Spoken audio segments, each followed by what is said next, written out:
Well, hello. Thank you for all for joining us today. For those who don't know me, I'm Darlene McLennan, and I'm the manager of the Australian Disability Clearinghouse on Education and Training, ADCET for short. This webinar is being live captioned, and to activate the captions, please click on the CC button in the toolbar that is located either at the top or the bottom of your screen. We also have the captions available via the browser. We're now putting the link to that in the chat box. I'm on Lutruwita, Tasmanian Aboriginal land, and in the spirit of reconciliation, ADCET respectfully acknowledges the Lutruwita nations and also recognises the Aboriginal history, respectfully acknowledges the Lutruwita nation, sorry, it's been a few months since I've done this, and also recognises Aboriginal history and culture of the land, and pay my respect to elders, past, present and emerging, and to the many Aboriginal people that did not make elder status. I wish to acknowledge and pay respects to the Tasmanian Aboriginal community that continue to care for country. I stand for a future that profoundly respects and acknowledges Aboriginal perspectives, culture, language and history, and a continued effort to fight for Aboriginal justice and the rights paving for a strong future. I also want to take this opportunity to acknowledge all the countries that you are on, and for those that are participating in this webinar today, and also acknowledge their elders and ancestors and their legacy to us and any Aboriginal and Torres Strait Islander people participating today. Well, today is our first presentation or webinar for 2022. The year has got off to a very fast start, and can't believe we're already nearly at the end of February, and this is our first webinar. We've got some great ones coming up, lots of surprises in store, but this one I think we've certainly started off with a great one. Supporting students with ADHD in the tertiary sector. It is a popular topic. We actually had 250 register for today's event. Our presenter, Michelle Toner, has been supporting students or people with ADHD since 1995. She has a coaching practice and undertook a PhD in investigating uni students with ADHD. And Michelle must, well, she's an expert and very knowledgeable. I was just reflecting this morning that I can still remember a presentation that Michelle gave at a Pathways conference in 2014 in Western Australia. I've attended many Pathways conferences. I remember most of the social events, but I must admit I don't remember many of the presentations, but Michelle's presentation I do remember. So I think you're all in for a treat today. I often refer to it, and hopefully I've got to ask Jane, but we will put a link into that presentation as well into the chat at some time through the presentation, so you can refer back to that. And just a reminder, we actually have all the information and presentations of many of the pathways on ADCET. Before we get to Michelle, I just want to do a few of the housekeeping details. This webinar is being live captioned by Bradley Reporting, and it is being recorded, and the recording will be available on our website in the coming days. If you are having any technical difficulties, you can email us at admin@adcet.edu.au. Michelle will talk for around 45 to 50 minutes, and at the end, she'll be available for questions. We're just about to put a poll up. Jane, if you could put the poll up. We're just going to gauge just your level of knowledge around ADHD. So if people want to, the question is, what level of knowledge do you have about ADHD? No knowledge, somewhat knowledgeable, neutral, or very knowledgeable? Just to continue why we're doing that, we will ask the questions after the webinar. If you could put them, if you want us to ask the questions of Michelle at the end, please put that into the Q&A and we will ask it from there. Please feel free to chat with each other, maybe say hello, write down what lands you're on today, let us know where you're coming from, or just generally chat. Make sure you choose all audience so we can all see. That's in the chat. But if you have a question for Michelle, please put it into the Q&A. Okay, so I'll end the poll now. And the results are that we've got 5% of our audience have no knowledge, 70% somewhat knowledgeable, 9% are neutral, and 16% are very knowledgeable. So I think the 70%, hopefully you'll learn a lot today, and the no knowledge, hopefully you'll yes, come away very knowledgeable. So thanks all for taking the time to take that poll and for joining us today. And now I'll throw over to you, Michelle. Thank you. Hello, everyone, and thank you, Darlene. I'm so glad you still remember the presentation. We were talking recently, and one of my most endearing memories of that presentation was the two support dogs who had a fight. One of them was a dog in training, and unfortunately the other one was quite a seasoned operator, and he just ignored the little upstart who was trying to have a go at him. Yes, it was a lovely day. I really enjoyed presenting that day. So I want to thank you all very much for the invitation, first of all, to talk about ADHD, which is a topic very close to my heart, and also to thank so many of you for turning up. I do know that you do wonderful work with students at universities and TAFEs across the country. And I'm always very relieved when I know that students are registered for support with, for their ADHD. I know how busy you are, and I do know that you've got a lot busier around the COVID period. And certainly COVID has brought ADHD to the fore for many, many people who were dealing with its symptoms quite successfully. Pardon me, I have a bit of a tickle in my throat. It's all the talking I do.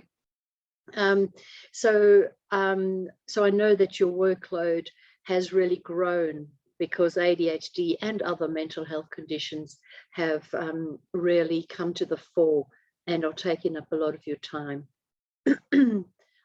So I guess what I wanted to start with, and I know that there are many of you on this call who know a lot about ADHD, and some of you will know more than I do. So please, I want to respect that and know, and I hope that I can give a broad understanding of the most important things as I see them for students with ADHD. So I'm going to start by just addressing some of the myths and stigma that surrounds ADHD that actually prevents students coming to you for support.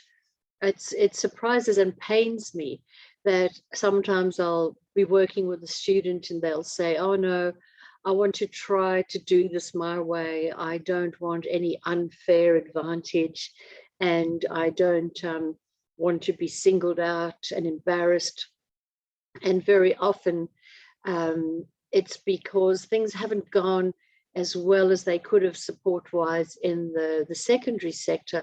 And I don't mean that at all to be a criticism of teachers. I know I have enormous respect for teachers, but know that they are very limited by what the curriculum authorities will allow them to do. So when students come to university, I really have to persuade them it'll be very meaningful and they'll get a huge amount of support. But the kinds of things that people with ADHD are dealing with on a constant basis is that people believe that ADHD isn't real, that they're making excuses for bad behavior. And, you know, there are so many research studies about ADHD. It is the most researched condition, mental health condition in children, and with adults, it's fast getting up there. But this one study was really interesting where they did MRI studies on 3,000 students, children with ADHD, and found great differences in the maturation of their brains, that the brains matured later than their non-ADHD peers, and also that when they matured differently. So the regions that developed were different. Now, brain imaging is not a diagnostic tool for ADHD, but it's really important to note that it shows differences, very clear differences. I notice I don't have the reference to that study, and I will provide it later, and they could probably put it up with the video.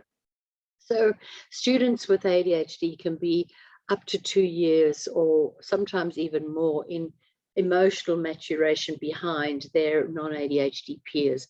So they get to university or TAFE, they're sort of 17 and sometimes younger in the TAFE system, but they sort of are not as emotionally mature. Now that counts in their favor often in the tertiary sector because they're not forced to socialize with their same age peer group. And very often they'll get along better with people who are older or younger. Another myth that persists is that ADHD is overdiagnosed. And I would say that many people, if we did a poll, I would hazard a guess that many people would agree with that, even those who are fairly knowledgeable about ADHD, because it's a narrative that the media have trotted out so often. Now, what we know in WA is because WA for a long time was the leading prescriber of stimulant medication for ADHD. And this resulted in a parliamentary inquiry and the government keeping reports on how many people use stimulant medication in Western Australia. They stopped doing reports in 2017. But it's important to note that in Western Australia, if you use stimulant medication, you're required to sign a form giving the government permission to keep de-identified data about your usage. So what they found, and the reason they stopped in 2017, was that they found, in fact, that out of the possible 5% of children who could have ADHD, and that is a conservative estimate, and the 4% of adults who have ADHD, 1.6% of children are treated with stimulant medication and 0.7% of adults are treated with stimulant medication. And of course, people with ADHD could be diagnosed and choose not to have stimulant medication. So I'm not saying that only 1.6 are diagnosed, but it would be unlikely that the rest would be diagnosed but not using medication. So we know that ADHD is quite underdiagnosed, and that would be some of the reason that people are coming to the fore with COVID and getting diagnosed where they might have been managing before. So the government stopped counting pills and spending money in 2017 because they realized the overdiagnosis was not an issue. However, the media still continue to report it as such. The other myth that people have is that ADHD medications are addictive and they create substance abuse. And this is a huge issue and trotted out by the opponents of ADHD. And there are a lot of people who are anti-ADHD, and unfortunately, a lot of those vocal people reside in Western Australia. So we've had to become very tough. But there was an international consensus statement, working in this area recently, and in 2020 they released this consensus statement, and they stated that stimulant medication does not lead to substance use disorder. It actually protects against substance use disorder in children with ADHD, because people who are undiagnosed with ADHD are very prone to self-diagnosis with alcohol, with cigarettes, and with illegal substances. So we know that people who work in the area of substance abuse who are educated about this screen people who are presenting with substance abuse disorders, screen them for ADHD and treat them for the ADHD, which often makes quite a difference. Just on that note, another research study that is currently underway in Western Australia at the Perth Children's Hospital, they started screening children who presented with suicide attempts and found that 60% of those children had undiagnosed ADHD. And once the ADHD was identified and treated, it really improved their outcomes. So what exactly is ADHD? For those of you who don't know, it is a developmental disorder, and it has 3 core symptoms. And the core symptoms are inattention, hyperactivity, and impulsivity. Now, people talk about what the difference might be between ADD and ADHD, and less so at the moment, but some people still talk about ADD and ADHD. And in previous versions of the Diagnostic and Statistic Manual, we used to refer to ADD, which was the ADHD without hyperactivity, and ADHD. At the moment, they're all called ADHD with 3 subtypes.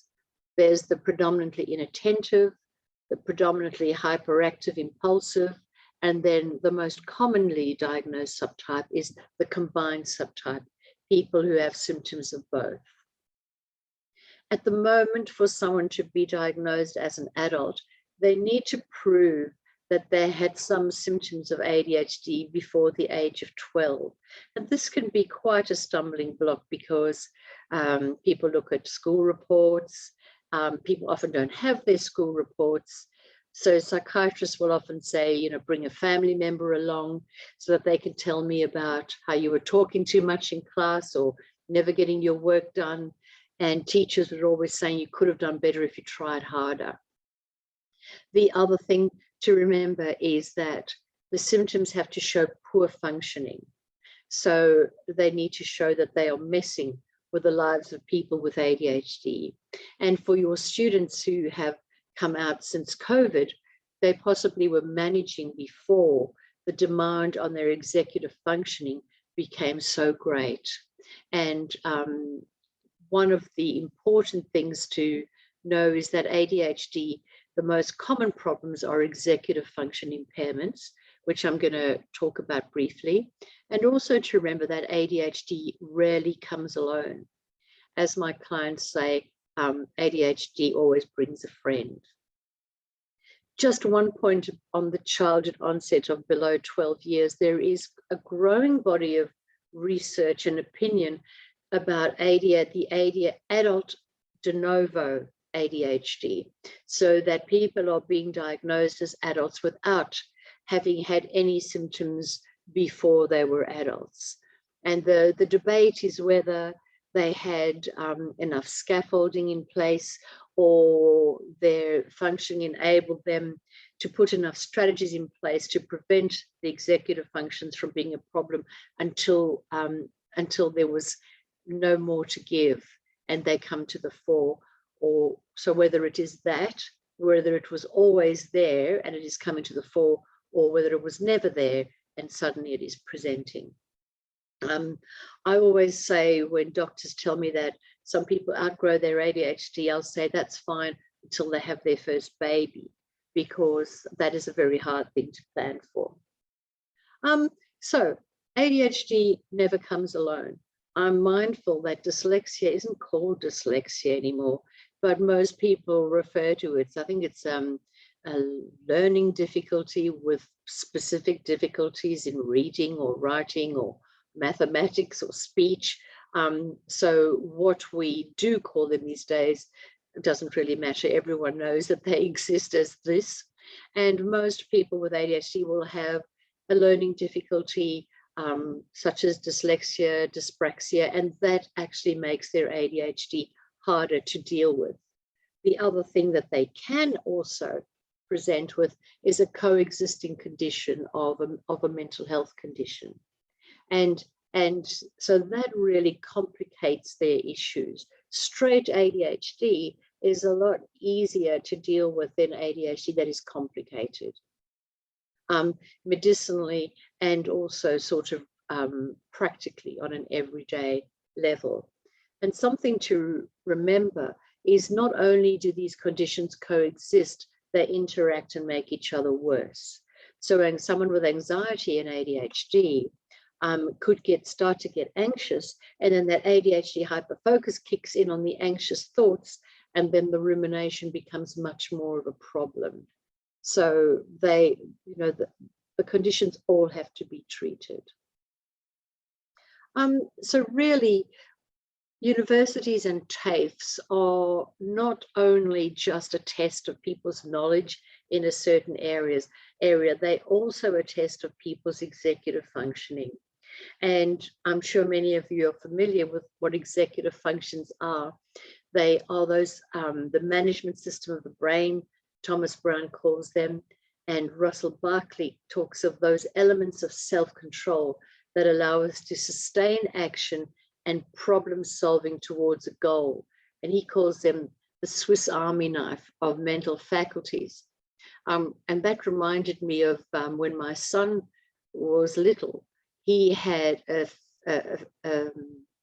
Fisher-Price Swiss Army knife, and he called it his salami knife. So I put that in because sometimes I still call it a salami knife, just in case I did. If anyone Googles, looks on YouTube for videos by Thomas Brown and Russell Barkley, you will find a huge wealth of information about ADHD and executive functions. So this is Thomas Brown's model, and essentially the executive functions all work together, and they sort of work in the frontal cortex of the brain, and they are the organizer, the director, the managing director of a company, the managing director of your brain, the conductor of the orchestra. So if you think of an orchestra without a conductor, you know, they may be actually quite good sometimes, depending on their musicality and their teamwork, but they could be quite diabolical sometimes. Pardon me, that's a lozenge to keep me from coughing. But there would be a bit of inconsistency. And so too, you will find people with ADHD with those executive function impairments. There's a lot of inconsistency. So their conductor sometimes goes out for a smoke break or falls asleep at the job. And so things just don't happen the way they should. And the problems that they will experience are with organizing. And if you think about the tertiary sector, they need to be able to organize their materials, organize what they need, organize where they need to be.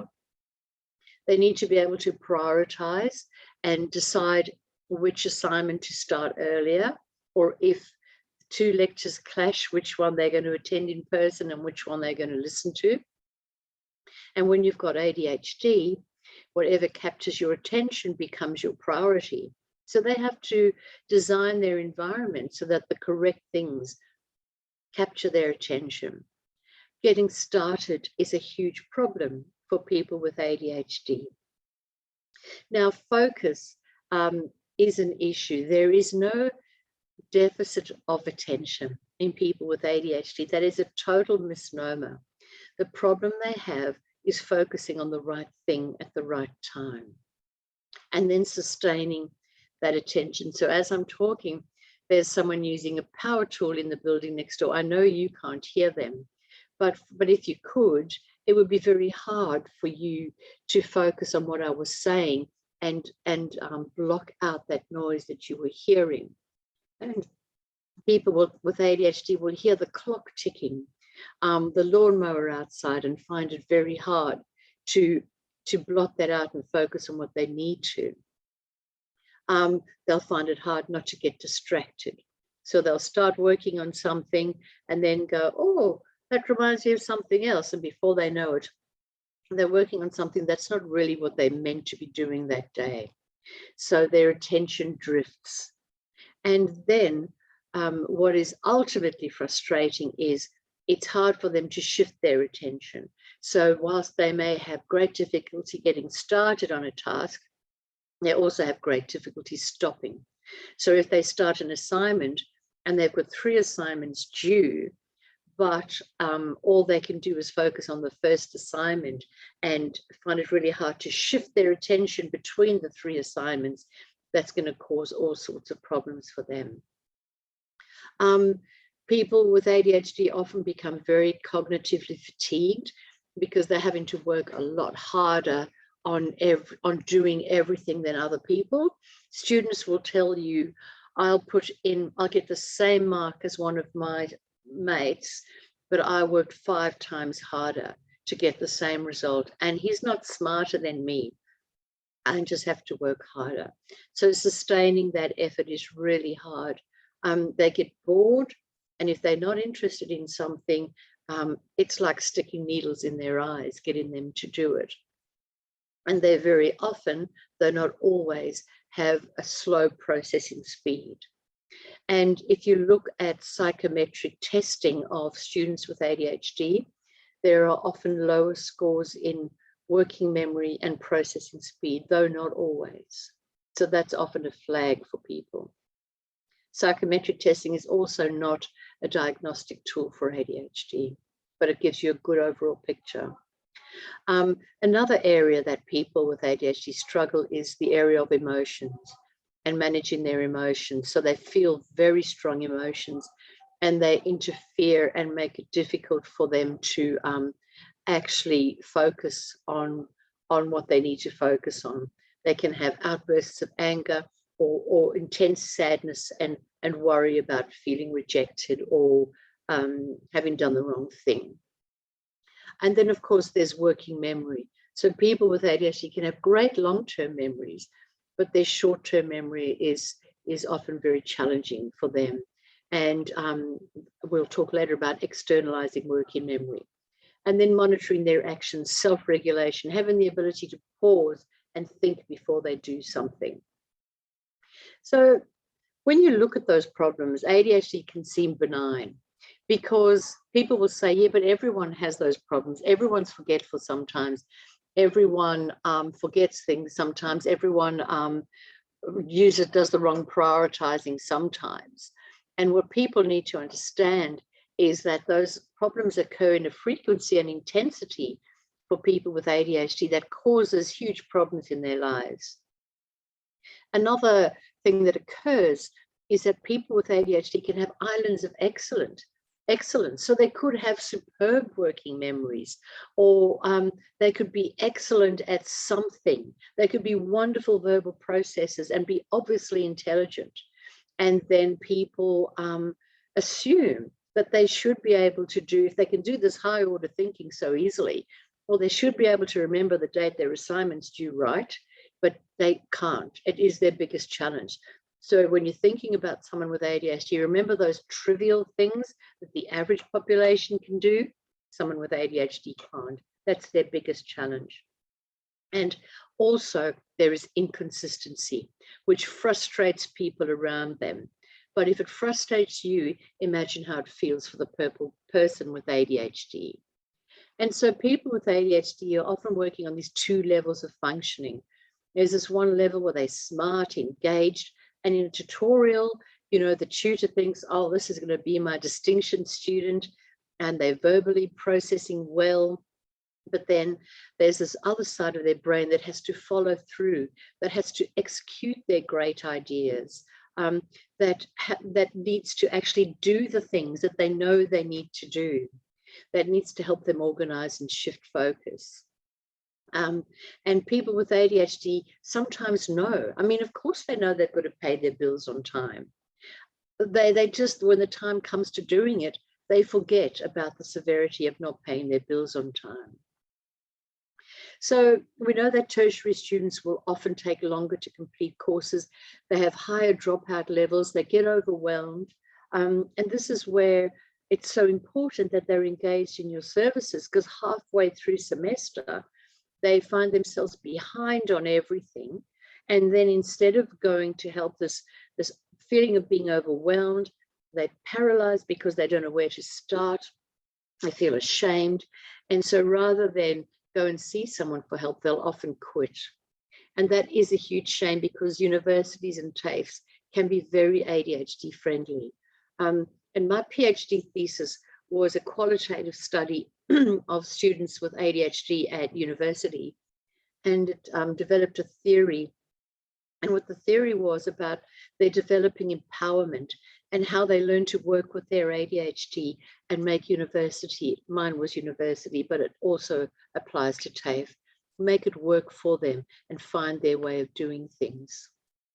So the kinds of work that you do is, you know, this cartoon of Lunig's with the person drinking correction fluid to try to change themselves is so touching to me, because people with ADHD are they're judged as lazy.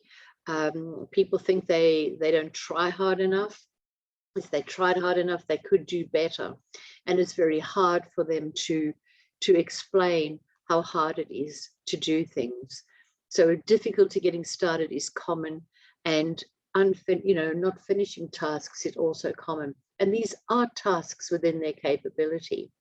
Sometimes they can't see an entry point, and it's really important to help them find that entry point. And sometimes they can't get started because they need to do the perfect start, or they know that they can't do it perfectly, and so they'll put it off until they think they can. And these are the students who will research and research and research and research and never write anything. And the night before the assignment is due, they haven't started writing it. But they know a lot in their heads and they can't articulate that. So what they need to do in order to get started is dot point, turn their assignment into a dot point, into a series of dot points. If you were to start this assignment now, what's the first thing you would do? Or what are the first 5 things you would do? And instead of saying research the topic, be specific, find 5 research papers and just read those. And then if you need more later, you can. And if it's a TAFE assignment, just read the first 5 questions, do the first 5 questions, and don't worry about the whole assignment. It's very helpful for them to work with what we call in coaching a body double. So if there's someone else working alongside them, that helps them to work, and they needn't necessarily be working on the same thing. And I know at Curtin, where and other universities where they have their ADHD groups, those students will form like a study group where they're not studying the same discipline, but they'll meet and work together on their various assignments. And many people make good use of a website called FocusMate, where they book a focus session with a stranger somewhere in the world and say, right, for the next hour, I'm doing this, and find that they can be very productive in that way. So I've got this little focus formula that I teach students, and it's got 4 steps. And the first is to plan what you're going to do. What are the first 5 things that you need to do for this assignment, and have them visible so that they become your priority.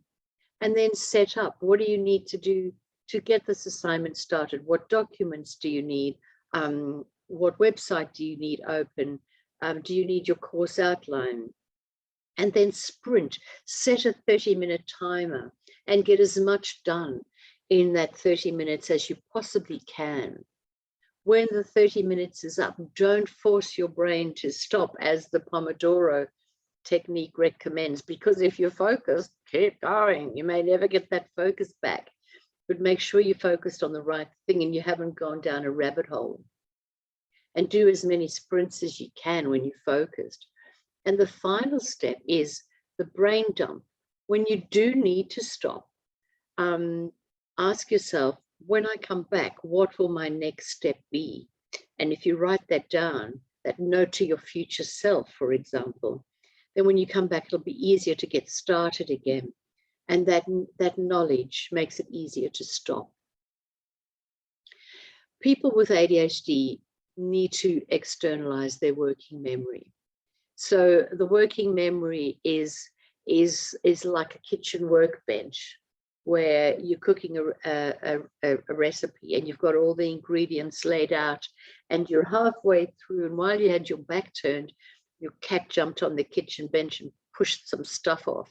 And when you turn back, it's gone and you're not sure what was there to start with.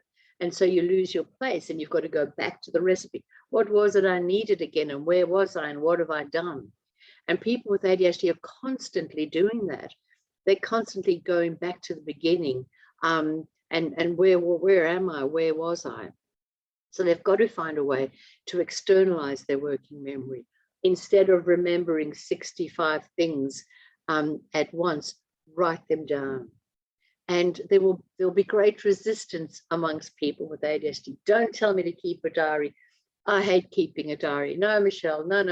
Don't tell me to do that, because I can keep a diary for a week, but after that I can't. So when we're coaching someone with ADHD, we work hard to find their version of an external working memory. Could be Evernote, it could be a diary, it could be post-it notes. And, you know, my clients have very varying versions of their external working memory, pardon me. And I always say to someone, if they tell me I don't need to write that down, I will remember that. I will always say with love, I'm sorry, but I know you're lying. So you have to write it down somewhere. Where's it going to be? The other thing that people have is this total time blindness. So they have difficulty judging the passage of time. If they're doing something they love, it feels like 5 minutes when it was actually much longer than that. And they're in deep trouble with their partner because they haven't done the chores they were meant to do. It literally feels like 5 minutes to them. They also have great difficulty predicting time required, and they use best case scenarios. So they'll look at their assignment and go, yeah, I can do that in a day. And sometimes they can, you know, people, and this works against them. People with ADHD will pull the hat out of the bag at the 11th hour and do it because they can't overthink it. They can't be a perfectionist, but that's not sustainable. And particularly when they have 3 assignments due. They show up late. You know, being late is something that people with ADHD lose their jobs for. They know they've got to be on time, but it is something that they really struggle with. And we do a lot of coaching around what exactly makes them late. And of course, they miss deadlines because they underestimate what they've got to do, or they forget the deadline. Oh, yes, did I have that? Oh, yes, I had that assignment. And I'll say, what assignments have you got coming up? Yeah, I've got a few coming up, but they're not for a couple of weeks. And I'll say, well, let's just check your course outline. Oh my gosh, they're due next week. I thought I had so much time. So the golden rules, there are a couple of golden rules with ADHD. Aside from externalizing your work in memory, you've got to make time visible. So people need to get a planner and put their due dates on that plan so they can see their time, as opposed to a list, which is just a list of words. So they need to have that long-term planner of the overview of what's coming up. And then also to have a look at their week. And, you know, this is a very full week, but, you know, this could be appointments. This is not for a student, actually. This could be studying I've got to do. This would be a job I've got. And, you know, and assigning the time to do those things, because when they do that, they might realize that studying, this was my only opportunity for getting that assignment done. But on Monday, I thought I had a week to do it. And so I didn't do it on Monday. And so I'm sitting up all of Thursday night. So making time visible is really important. And it can be an electronic version of a calendar as well. Focusing. As we've said, focus is a real issue. So people will, they're very good at the big picture, people with ADHD. In fact, they're the ones that you want when you're looking to brainstorm. Their brains are idea generators, and they can see beyond where other people see. One of my clients was an oil and gas engineer, and his boss said that he could see the oil and gas platform before it was built, before it was designed and conceived. He could see it in his head. They can also be very good at detail. So when they get into the detail of a task, they can do a fantastic job. What they can't do easily is move between the two.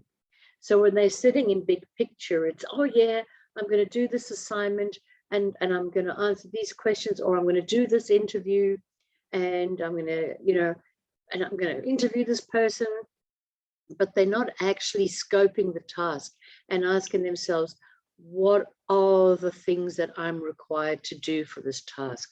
What are the steps required? Because then that'll help them to get started, but also it will stop them from getting lost in detail on one point of the task. So if they've got a list of 5 things that they know they need to do, and they keep those visible, then they're going to be mindful that they've got to cover all 5 instead of getting lost in one thing. So they go down rabbit holes, and what happens is that they're still working.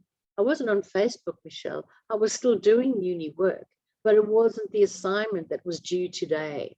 And it was just an interesting aside to what I needed to do.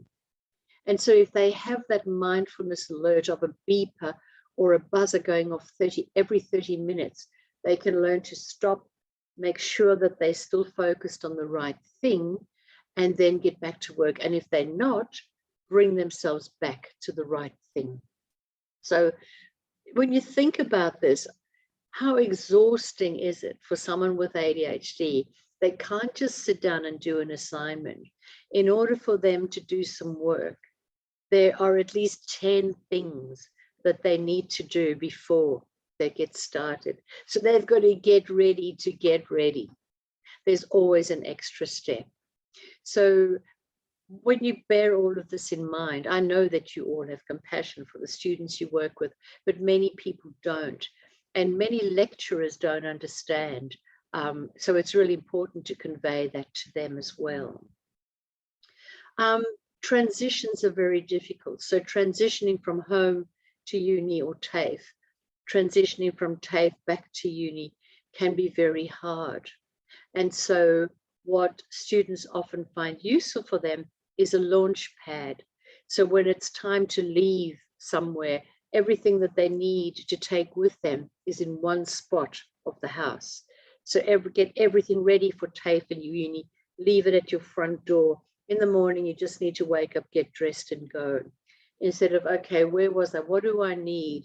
Oh, but my brain's still here and I'm playing with my cat. Oh, but I really need to focus on uni. What is it I need to do today? Very, very hard for them. So they have to set aside time. We talk about bookends at the end of their day to look at your next day and go, what will I need to set up for tomorrow? What do I need to take with me? Let me put it on my launch pad now. What reminders do I need tomorrow for appointments that I have? Let me set them up now. What time do I need to leave? Let me check Google Maps now, because otherwise they're doing all of that 5 minutes before their lecture starts. And one other thing that's really important is that they need reminders at the point of performance. They need them where they need them. So, for example, if a student needs to remember that they have a tutorial at 3 o'clock in the afternoon and they live 40 minutes from university, they don't want the reminder at 3:30 or 2:45. They want the reminder after their morning lecture if there's a long gap. They need a reminder at 10 a.m. that says, don't go home today. You've got a lecture at 3 o'clock. You've got a tutorial that you can't miss. So they need to think about what reminders am I going to need and where will I need them. So they need to pause, which is a challenge that they have because hindsight and forethought do not come easily to someone with ADHD. So they need to pause. What do I need in this moment to remember to do the task I've set out to do? And that is a really important thing to work with them as well. So I have, oh dear, my screen's gone black. I'm really sorry. But all that slide is a summary of the points I made. And I thought we had till 10:45, but that was my last slide. So okay. Darlene, you're stepping in, are you, for questions? Oh, no, that was fine. I thought you might have been finished, but have you finished? I'm happy to keep yes, the last slide, which for some reason isn't coming up, was a summary of those points that I made, which were helping the client and student with getting started, being mindful of their working memory, time management, make time visible, and reminders need to be at the point of performance. And Okay. that's a lot of information in 50 minutes. Thank you Oh, for listening, and I'm happy to take questions. no, that's a huge amount of information, and I've now, I remember the thing that I loved most about your presentation those many, many years ago was the practical examples and the Mm. practical solutions you gave were so powerful. They were really, yeah, and just you've done that again. So you've blown me out of the water with those. We have got some great questions, and also there's been some wonderful chat where people have actually been chatting and actually answering each other's questions, which has actually been Great. great. So I'll go through some of the questions. So one of them is, my daughter shuts down every time she has an assignment or exam due. How can I help her through these shutdowns? Is there any solutions you can give to Yeah. these? It's essentially because she's overwhelmed. And when people have got 75 things to do, they can't choose one thing. And so they just do nothing. So it's really ask her, what are the first 3 things that you need to do? Let's not worry, don't worry about studying or doing the assignment now. Let's spend 30 minutes drawing up a task list. And then you can just go through that task list at your leisure. But making sure that you sit with her and just create an accessible list for her to do. That's great. Now, with the COVID and the impact of that, we're Yeah. doing more and more things online. So one of the questions is what strategies would you recommend for a student doing an online exam at home? That is really hard because for many reasons. And some universities have the spyware that spies on them and makes them really anxious. Essentially, I know that there are many accommodations that you can offer them. So my first thing is to go and speak to your disability advisor and find out what they can do. But what I do is work with them to say what is missing from a live exam. Oh, well, there's a clock up there and there are other people that I can take cues from, so how can you create those? You get a great big clock, stick it in front of you, and think ahead of what cues you will need. And if possible, set timers for yourself to know that you need to move on. And they may need permission to do that. Do you have permission to bring a timer in to go every 15 minutes to go, but the passage of time has moved on?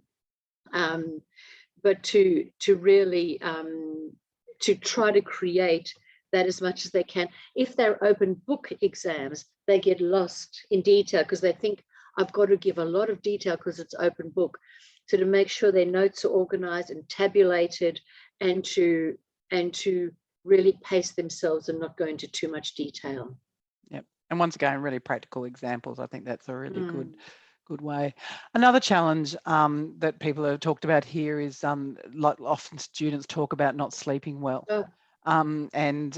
Sometimes they've said they've kind of talked about weighted blankets, reducing evening screens, afternoon naps. Any other suggestions or ideas in regards to sleeping? Yeah. And this also gets down to that thing that people with ADHD know they should go to sleep. And there are a couple of problems that prevent them. One thing is that sometimes it's just too boring. Honestly, I'm sitting here doing this cool thing and now I have to go to bed. So what I will do with students in that instance is work with them on thinking through, what are you really choosing when you don't go to bed? You're not choosing between computer games and sleep. You're choosing between having a good day tomorrow and acing this unit that you really want to pass, or showing up or missing your lecture. And then having a way of reminding them when they need it. One of my clients has a Google Home, and she uses it in the morning, and it says to her at 7 o'clock, if you don't get out of bed now, you won't have breakfast. And it says to her at 10 o'clock, if you don't go to bed now, you will not be a good teacher tomorrow. And so she tells her, and then okay, yes, because they forget about those things. That's the one thing. The other thing is they can go to bed and have difficulty sleeping. And so yes, sleep hygiene, morning sunlight, weighted blankets, a cool room, darkness, and speak to their doctor about maybe some melatonin, or having a sleep study to see if they have a sleep disorder. Excellent, thank you. All good. Is there a way or common idea strategies to help ORE students away from going down rabbit holes? Yeah, So, because that is a huge problem. So yep, it's deciding at at the start, having your task list visible. These are the things I'm allowed to work on today and nothing else. You could have a little parking pad next to you because your brain will go, oh, how about this? Write it down and get back to your task. But also that 30-minute check-in to go, am I on task or have I gone down a rabbit hole? If you've gone down a rabbit hole, get up, go for a walk around the block, go for a walk around the house, make yourself a cup of tea, come back and look at your task list again. But you need the awareness as well. Very important. excellent. So getting a few and far, lots of questions coming in now. So how do you help students with motivation for tasks that they're not interested in? I know you spoke a little bit Yeah. about that, but it is that challenge when that is an Yeah. interest, and any suggestions there? Yes, it is. It's very hard because if people aren't interested in an assignment or in a task, then that is really going to be hard for them, even harder. So in terms of motivation, I suppose it's reminding them that in a degree or in a diploma or a certificate, there's always going to be a component that they don't love.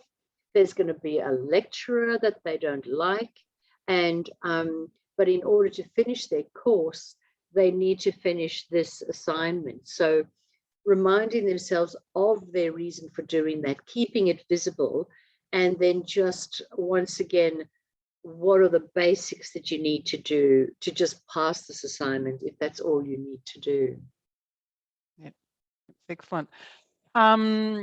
The person has written, I can see plenty of opportunity to make my course more accessible for ADHD students, which is fabulous. Would the changes you have suggested be inappropriate for neotypical students? I don't think so, because it's a bit like that universal design.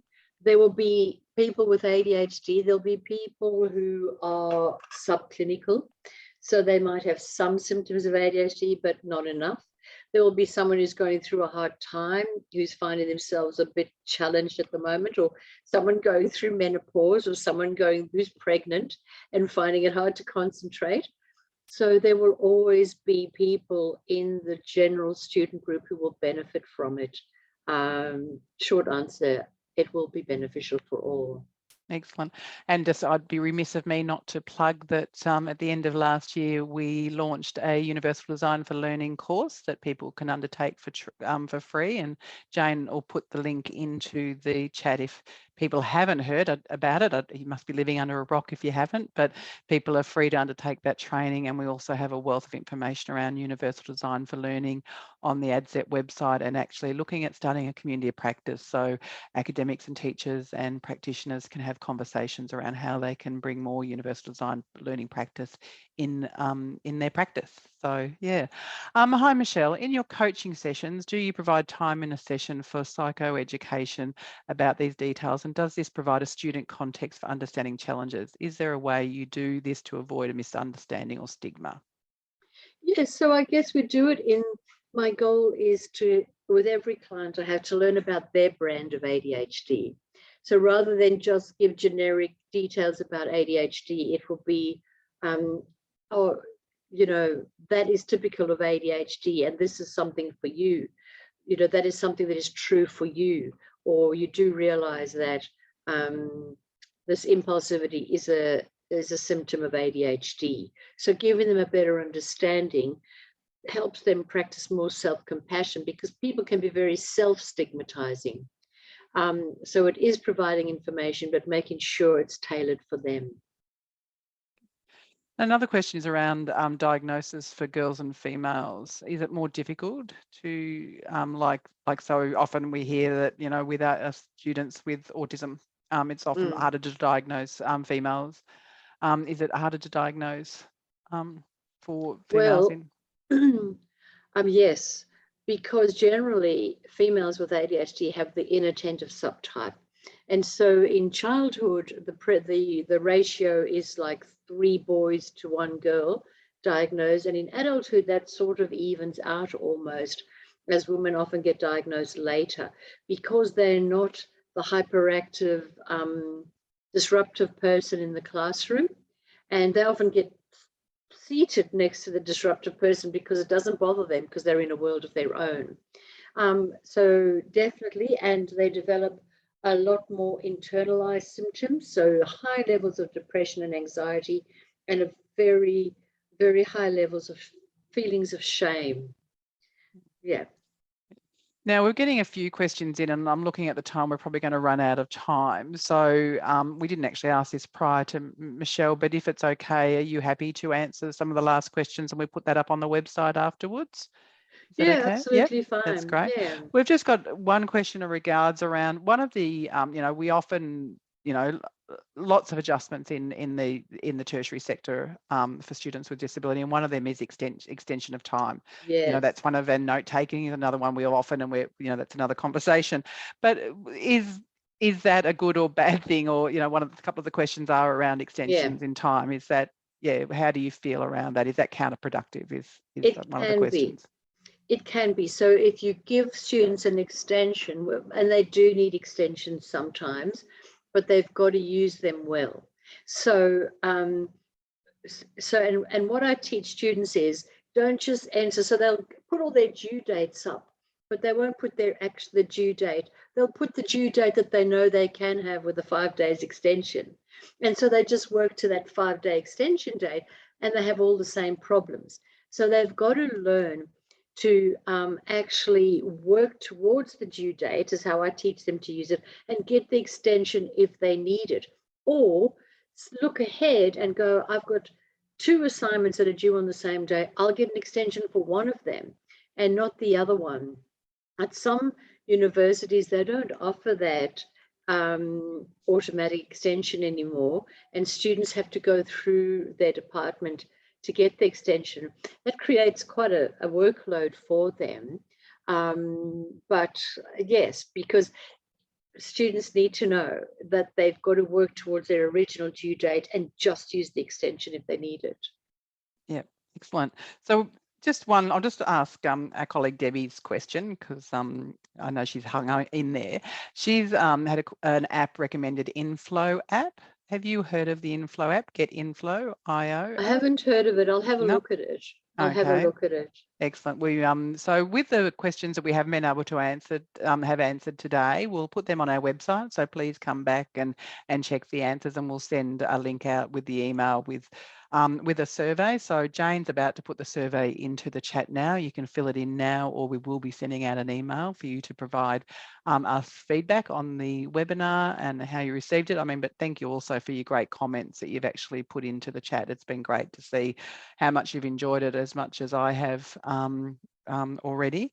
We all have enjoyed the session today, and just to let you know, we have got another webinar coming up in 2 weeks' time around Glean, which Jane has put into the chat as well. So please register for that one. Thank you, Michelle. I'm so glad my memory fails me every day of why I've walked into a room, but that I can remember 2014 and your presentation, and the practical solutions that you gave then are still so powerful today. I think the wisdom that people have gleaned from you today are really powerful. There are a lot of practitioners and teachers in the room now that have heard that, but also encouraging those practitioners that are in the room to pass those strategies and information on to the teachers and academics as well, because that's going to have the biggest impact on the students going forward. And I know there's many people here too with a lived experience that they've actually just had, been saying it's been great to have the stuff reaffirmed and also pick up some strategies. So thank you for giving your time to us and sharing your wisdom, and thank you everybody for joining us. And thank you and thank you to our captioner.